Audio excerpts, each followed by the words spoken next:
Your dog begging at the table looks like love. It might be the reason he doesn't make it to 15. Some of the sweetest things you do for him every day, the extra scoop at dinner, the bite off your plate, the walk you keep meaning to take tomorrow, are quietly working against him one ordinary evening at a time. None of it looks dangerous. That's exactly why it works. There are 5 habits like this, and your dog is probably living with at least 3 of them right now. Stay with me, because the one most owners miss completely is sitting in his mouth, and it's connected to his heart in a way almost nobody hears about until it's already a problem. Before any of that, though, let's get one thing out of the way.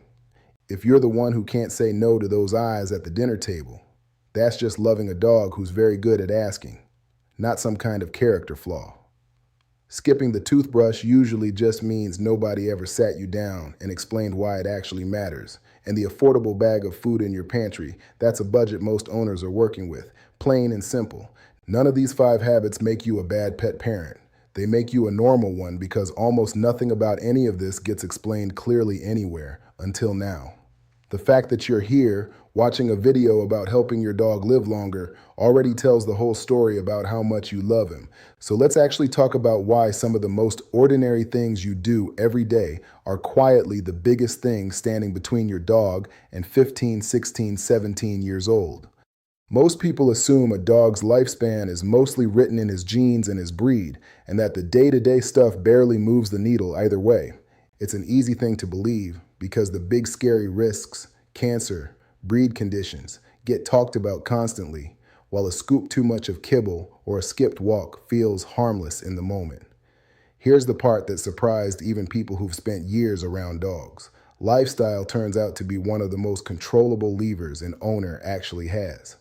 In research following Labrador retrievers, dogs who were only 10 to 20% over their ideal weight, not obese, just a little heavy, lost a median of close to 2 years of life compared to dogs kept lean. 2 years from a little extra padding most owners wouldn't even notice on the couch. And there's a second myth riding along with the first one, that skipping the toothbrush is just a breath problem. It isn't. The bacteria living under a dirty gum line doesn't stay in the mouth. It can travel into the bloodstream and reach the heart and the kidneys over time, which is exactly the connection we're coming back to later. That's the real shift here. 5 ordinary habits turning out to be 5 concrete fixable things with real years attached to each one, not vague be a better owner advice. If this is already making you rethink something in your own dog's routine, that's worth saying in the comments. Drop where you're watching from, hit subscribe if you want the rest of these breakdowns, and a like helps this reach more owners before their dogs end up carrying the same habits. To see why all 5 connect, it helps to understand what's actually happening inside him when any one of them repeats day after day for years. Here's the short version, because none of this needs a biology lecture. Extra body fat isn't just padding sitting there quietly. It behaves more like a low-grade inflammatory tissue, constantly putting a small amount of stress on the joints, the heart, and how the body handles sugar. Picture 2 extra pounds on a small dog like an adult wearing a stuffed backpack every hour of the day, awake or asleep. It never comes off. A greasy plate of scraps can overwhelm the pancreas, the organ that makes the enzymes that digest fat and sugar, and that can tip into pancreatitis, a flare-up of that organ that shows up as vomiting and a painful belly, sometimes hours after the meal that caused it. Plaque on the teeth hardens into tartar within days, not weeks. And once that happens, brushing can't touch it anymore. The same way you can't scrub rust off a pipe once it's already set in. Bacteria trapped under the gum line from that tartar is what leads to periodontal disease, an infection that can send bacteria into the bloodstream toward the heart and kidneys. A dog who barely moves also loses muscle that would otherwise support aging joints, the same way a car left in the garage seizes up faster than one that runs regularly. And a bag of food that's mostly corn or wheat starch instead of real protein works a little like a candy bar. It fills the stomach without keeping him satisfied, so he's hungry again sooner and gains weight faster on the exact same amount of food. Every one of those 5 habits taps into this same chain somewhere in there. And that chain is exactly why the signs of trouble show up in places you'd never think to connect. In his breath, in how he sleeps, even in his mood when dinner shows up an hour later than usual. Quick pause before we get into the five because it's worth asking yourself something right now. Which of these is already sitting in your dog's daily routine?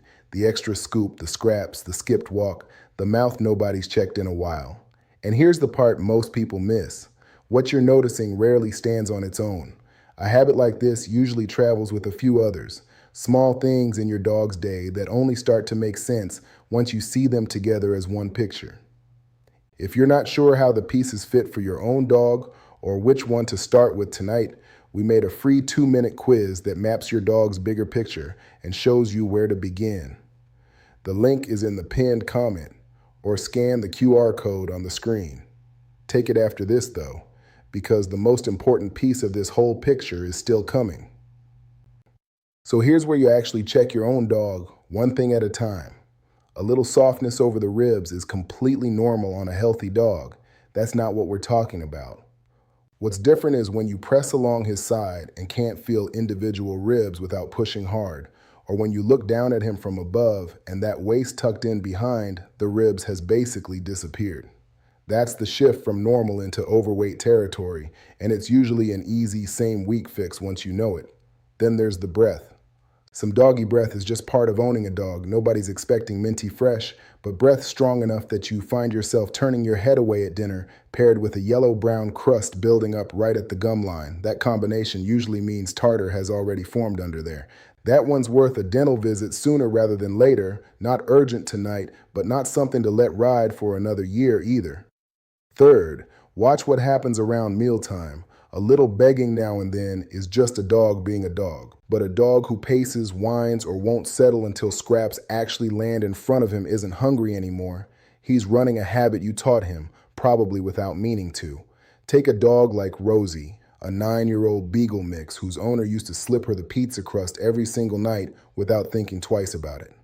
Over a couple of years, Rosie went from a trim, waist-visible dog to one whose owner genuinely couldn't find her ribs anymore, and she'd started sleeping through the part of the evening she used to spend doing her zoomies around the living room. Cutting the crust and adding one short second walk had her pulling toward the door again within about 6 weeks. In most cases like hers, that kind of change does show up fairly fast. Fourth sign, and this one sneaks up slowly, a dog who naps through what used to be playtime, who's suddenly cautious on the stairs, or who drags a little on walks he used to pull you toward. Some slowing down with age is expected, nobody's arguing that, but a noticeable drop at a stable age, especially paired with weight creeping on, usually means 2 of these 5 mistakes are stacking on top of each other, and it's worth mentioning to your vet at the next visit, rather than chalking it all up to getting older. And fifth, look at his coat and his stool, even when he's clearly eating a full bowl every day. Some day-to-day variation in stool is nothing to worry about. Consistently soft stool, or a coat that looks a little flat and dull despite him eating plenty of volume, often points to a bowl that's mostly filler and not much real nutrition, which is worth a proper look either way. Left alone, none of these 5 stay small. They feed each other. Extra weight strains the joints, which makes exercise less appealing, which lets more weight creep on, tightening a little more every year instead of leveling off. Scraps that feel completely harmless in the moment raise the odds of a pancreatitis flare, and a dog who survives one flare tends to be more prone to it happening again down the road. And here's the piece from the very start of this video, the one connected to his heart. Unbrushed plaque becomes tartar within days. Tartar becomes a gum infection within months. And a gum infection left in place for years has been linked to bacteria making their way into the bloodstream and settling in the heart valves and the kidneys, quietly working against him without one single dramatic symptom along the way. That's the whole reason a mouth most owners never look inside can end up mattering just as much as his weight or his walks. None of these 5 problems stay in their own lane either. Weight affects the joints, the heart, and how his body handles sugar, all at the same time, not one at a time. Poor dental health has that same documented link to the heart and kidneys. Low exercise slows digestion and adds to weight gain, feeding right back into the loop that overfeeding started in the first place, which also means the reverse is true. Fix one of these, and the other 4 usually get a little easier. Start with the one almost every owner is doing right now without meaning to: overfeeding. Most people aren't measuring. They're eyeballing a scoop that looks about right, or free feeding a bowl that's never quite empty. The fix is simpler than it sounds. Use the feeding guideline printed on your dog's actual food as a starting point, not gospel. Then adjust it every 2 weeks based on that rib check we just went through. For a small dog under 20 pounds, that often means cutting 2 to 4 tablespoons a day. For a medium dog in the 30 to 60 pound range, a quarter to half a cup less than what feels generous. For a large dog over 60 pounds, it's often a full cup less than free feeding portions would give him.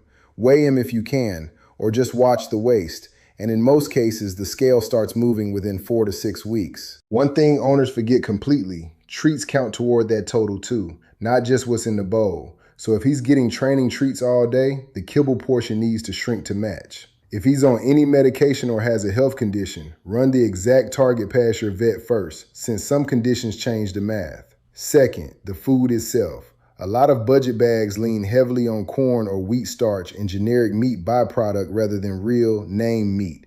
And that's the kind of label worth reading, not any specific brand, just the pattern on the ingredient list. That kind of filler-heavy food works a little like a candy bar for him, calories without staying power, so he's asking for more sooner and gaining weight on the exact same bag a leaner dog would hold steady on. If you want to switch, phase it in over 1 to 2 weeks, mixing a growing ratio of the better food into the old one, since a sudden switch is the fastest way to end up with a mess on the carpet. Third, movement. And this one's simpler to fix than most owners expect. A small dog often does well with 2 10-minute walks a day. A medium dog usually needs 2 20-minute walks, or 1 30-minute walk plus some real play. A large or working breed often needs closer to an hour, split across the day rather than crammed into one session. If your dog is a senior, overweight, or just hasn't moved much lately, start at about half of that target and add 5 minutes a week.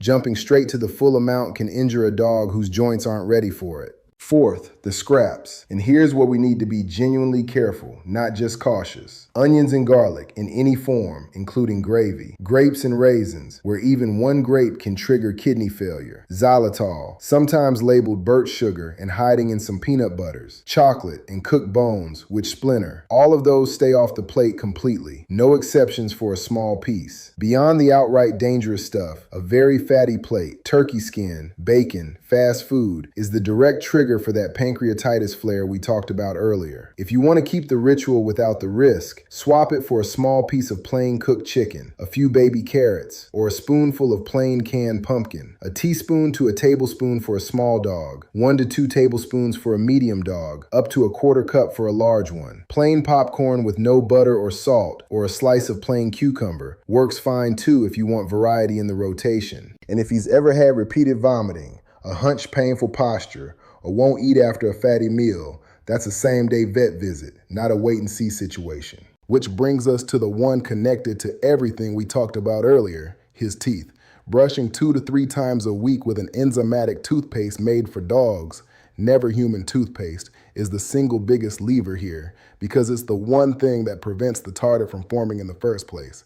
If he won't tolerate a brush yet, a finger brush or a VOHC accepted dental chew, sized correctly for him, is a reasonable bridge while you build up to it. Here's the honest catch though, and it's worth knowing before you try. Once tartar has hardened onto the tooth, no home routine touches it anymore. That requires a professional cleaning at your vet's office. Brushing after that point just maintains what the cleaning already fixed.